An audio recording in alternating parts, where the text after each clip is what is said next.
नमस्कार मित्रांनो, मुरांबा या मालिकेच्या आजच्या भागामध्ये आज आपण पाहणार आहोत. अक्षय रमाला शोधत रस्त्याने चाललेला असतो.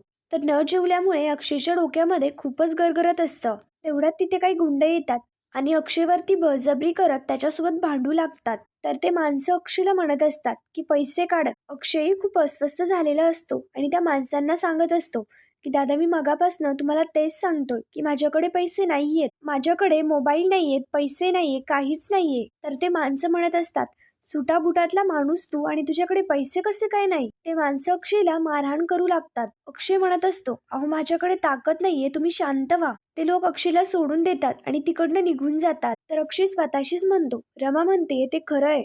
आयुष्य एक युद्धच आहे, पण किती लढायचं आणि कोणाबरोबर. आता काहीही करून रमाला शोधलंच पाहिजे, नाहीतर चुकामुक व्हायची. त्यानंतर इकडे रमा त्या बाईची सगळी भांडी स्वच्छ करून देते. तर रमा त्या बाईंकडे येते आणि त्यांना म्हणते की झाली सगळी भांडी स्वच्छ, द्या आता मला वडापाव. तर ती बाई लगेच रमाला वडापावऐवजी राहिलेला चुरा देते. ते सगळं रमा घेते आणि लगेच धावत धावत अक्षयकडे येऊ लागते. पण मात्र अक्षय इकडे रमाला इकडे तिकडे शोधत असतो. रमा अक्षयला जिथे बसवलं होतं त्या जागेवरती येते, पण रमाला समोर अक्षय दिसतच नाही. रमा इकडे तिकडे अक्षयला शोधू लागते. तर रमा स्वतःशीच म्हणते, कुठे गेले हे. तरी मी यांना सांगितलंच होतं की इथेच बसा. मोबाईल नाहीये माझ्याकडे, आता कसं शोधणार आहे मी यांना. अक्षय न दिसल्यामुळे रमा खूपच घाबरून जाते आणि त्याला इकडे तिकडे शोधू लागते. त्यानंतर इकडे दुसरीकडे रमाकांत अभिशी बोलत असतो. तर रमाकांत अभिला म्हणतो, झाला का न्यायनिवाडा. योग्य व्यक्तीला माफी आणि चुकीच्या व्यक्तीला शिक्षा मिळाली का. अभि मात्र एकाच विचारांमध्ये गुंतलेला असतो. तर शशिकांत अभिला सावध करत विचारतो, अरे अभि, मी तुझ्याशी बोलतोय. तुला एक सांगू का, हल्ली सोशल मीडियावरती रोज अनेक मेसेज येतात, त्यामुळे माणसाची माती भडकतात. अशी काहीतरी कृत्य की जी समाजासाठी घातक असतात. पण ही कृत्य करण्याआधी त्या व्यक्तींना असं नाही वाटत का की आपण याची आधी शहानिशा करून घ्यावी. नाही म्हणजे तू तरी केलीस का. म्हणजेच जे दिसतं ते सगळंच सत्य असतं असं नाही. तर लगेच अभि म्हणतो, बरोबर आहे, जे दिसतं ते सगळंच सत्य असतं असं नाही. हो बाबा, पण हेच वाक्य रमा बाबतीत सुद्धा अप्लाय होतं ना. मला नको होतं अक्षयने घर सोडून जायला. मला अजूनही त्याची काळजी आहे आणि येईल तो घरी परत. हे चॅलेंज पूर्ण करून येईल आणि नाहीतरी तुमची रमा आहेच त्याच्याबरोबर, ती आणील त्याला घरी परत. शशिकांत मात्र अभिला म्हणतो, एवढंच ओळखलंस अक्षयला, लहानपणापासून एकत्र आहात ना. त्याच्यावरती बाहेर किती जरी संकट आली, तो उपाशी राहिला ना तरी तो नाही परत येणार. बाकी आवडलं मला तुमची रमा. इकडे रमा मात्र अक्षयला इकडे तिकडे सगळीकडे शोधत असते. त्यानंतर इकडे अक्षय एका झाडाखाली येऊन बसतो, पण त्याचा हात खाली जोरात तळदळल्यामुळे त्याच्या हाताला जखम होते, त्यातून रक्त येऊ लागतं. अक्षयला खूपच त्रास होत असतो. रमा अक्षयला शोधत असताना तेवढ्यात तिथे रमा येते आणि रमा लगेच अक्षयला पाहत त्याच्याकडे येते. अक्षयच्या हातातनं रक्त येत आहे हे पाहता रमा खूपच घाबरून जाते आणि त्याला विचारत असते की कसं लागलं तुम्हाला, काय झालं. आधीच तुम्हाला शुगर आहे, ती जखम लवकर बरी होणार आहे का. चला तुम्ही आत्ताच्या आत्ता आपण आईकडे जाऊयात आणि आपण सगळ्यात आधी डॉक्टरांकडे जाऊयात. तर लगेच अक्षय रमाला शांत करत म्हणतो, रमा अगं, डॉक्टरांना देण्यासाठी देखील पैसे नाहीयेत आपल्याकडे. अक्षयचे बोलणं ऐकताच रमा लगेच शांत होते. रमा अक्षयच्या हातातला रुमाल घेते आणि ते जखमेवरती बांधते. रमा त्याला विचारते, पण हे सगळं कसं झालं. तर अक्षय लगेच घडलेला सगळा प्रकार रमाला सांगतो. अक्षय सांगतो की तू बऱ्याच वेळ आली नाहीस, त्यामुळे मी इथे बसायला लागलो आणि पाय घसरून पडलो, त्यामुळेच ही जखम झालीये. रमा अक्षयच्या हाताकडे पाहते तर तिला दिसतं की अक्षयच्या हातात अंगठीच नाहीये. रमा त्याला विचारते की तुमची अंगठी कुठे आहे. अक्षय लगेच स्वतःच्या खिशातली अंगठी काढून रमाला दाखवतो. रमा लगेच ती अंगठी स्वतःच्या हाताने अक्षयच्या बोटात घालते. तर रमा अक्षयला म्हणते, खाऊन घ्या आता बरं तुम्ही. अक्षय खायला लागतो आणि अपसेट होत रमाला म्हणतो, रमा मला बाकी काही नाही, पण मला प्रश्न या स्तरातल्या लोकांचा पडलाय. एवढा मोठा तरुण वर्ग आहे आपल्याकडे, काम करू शकतात, पण हे असं वागण्यामध्ये त्यांची सगळी एनर्जी घालवतात. मी कायम गाडीत फिरलो, ऐशो आरामात राहिलो आणि माझ्या गॉगलच्या लेन्समधनं मला सगळं जग एकदम रंगीबिरंगी दिसत होतं. पण आज पहिल्यांदा रस्त्यावरती उतरल्यानंतर खऱ्या जगाची ओळख झाली. तर अक्षय लगेच रमाने आणलेला वडापाव खाऊ लागतो. अक्षय म्हणतो, आता तू खा. पण रमा म्हणते, नाही मी खाल्लं, तिकडेच खाल्लं. पण अक्षयचा मात्र यावरती विश्वास बसतच नाही आणि अक्षय रमाला म्हणतो, मला माहितीये तू माझ्याशिवाय नाही खाणार. रमा मात्र अक्षयकडचा वडापाव खात नाही आणि ती अक्षयलाच खाऊ घालते. त्यानंतर रात्री जान्हवी आणि आनंद दोघीही अक्षय रमाच्या विचारांमध्ये खूपच टेन्शनमध्ये असतात. तर जान्हवी आनंदला विचारते की कुठे असतील ते, काय करत असतील ते. तर आनंदही म्हणतो, मला खूप टेन्शन आलंय. एवढी रात्र झालीये, इतकी कडाक्याची थंडी आहे, त्या दोघांनी काही खाल्लं तरी असेल का ग. जान्हवी म्हणत असते, अरे त्यांच्याकडे शॉल सुद्धा नाहीये. आनंद मात्र म्हणत असतो, आणि त्यात अक्षयला शुगर आहे आणि त्यात त्याला वेळेत जेवायला नाही मिळालं तर त्याची शुगर शूट होते.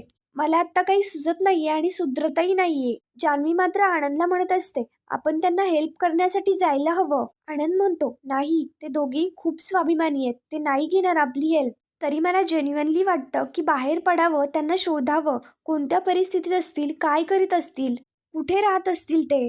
तर जान्हवी लगेच आनंदला म्हणते, मग मी तेच म्हणतीये, आपण जाऊयात, त्यांना शोधूयात, आपण बोलूयात त्यांच्याशी. तर जान्हवी आणि आनंद लगेच रमा अक्षयला शोधण्यासाठी तिकडनं निघतात. त्यानंतर इकडे रमा आणि अक्षय रस्त्याने चाललेले असतात. तर रमा अक्षयला एका झाडाखाली बसवते.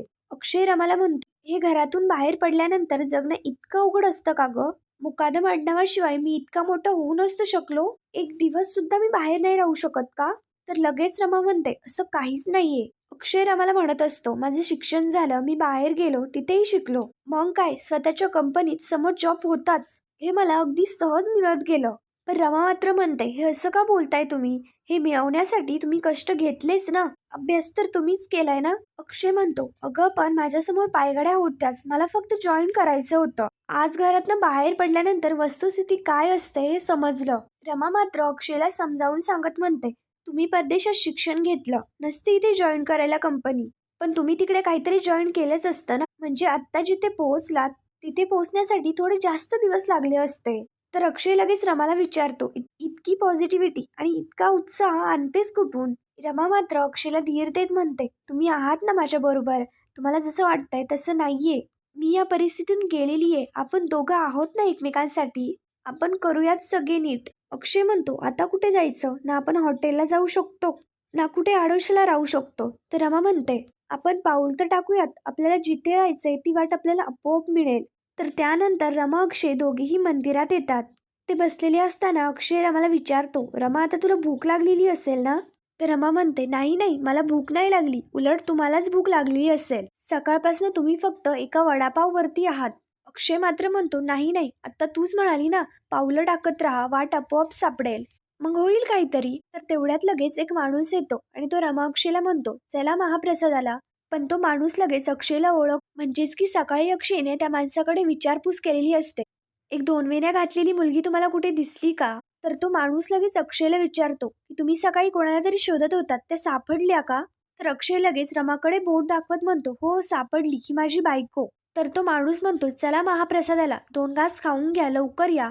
तो माणूस तिकडनं निघून जातो. तर लगेच रमा आनंदात अक्षयला म्हणते, मी म्हणाले होते ना तुम्हाला की आपल्याला वाट नक्की दिसणार. चला आता, देवानेच निमंत्रण दिलंय आपल्याला जेवायचं. तर लगेच अक्षय आणि रमा दोघीही पंक्तीत येऊन जेवायला बसतात. अक्षय जेवण करायला लागतो आणि रमाला म्हणतो, काय गंमत आहे नाही, रक्ताची माणसं भरल्या ताटावरून उठवतात आणि जे ओळखत नाही ते 2 घाट जेवून घे असं म्हणतात. तर रमा म्हणते, या जगामध्ये माणुसकी अजूनही शिल्लक आहे. तर रमा आणि अक्षय दोघेही मिळून पोटभर जेवण करतात. तर ते दोघेही मंदिरात तिथेच एका जागेवरती बसलेले असताना रमाला खूप थंडी वाजत असते.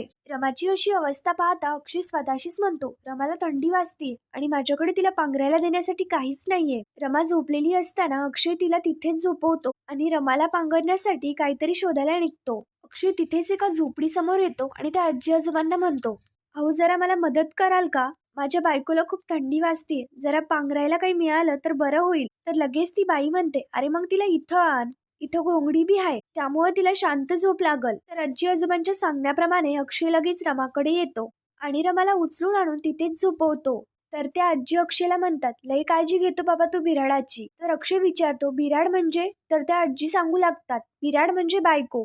आत्ताच्या काळामध्ये इतकं कोण करतं? तर अक्षय रमाला झोपी लावतो आणि तोही तिथेच बसतो. त्यानंतर पुढील भागामध्ये आपण पाहणार आहोत, जान्हवी आणि आनंद दोघेही अक्षयला शोधत असतात. तर ते दोघीही त्या झोपडीपाशी येतात. तर जान्हवी आनंदला म्हणते, मला नाही वाटत की ते दोघे इथे असतील. तर तिथेच ते आजी आजोबा असतात. आनंद आणि जान्हवी त्यांना विचारायला निघतात, पण समोर लगेच आनंद अक्षय आणि रमाला पाहतो. पुढील भागांच्या डेली अपडेटसाठी मराठी रंग या चॅनलला लगेच सबस्क्राईब करा. धन्यवाद.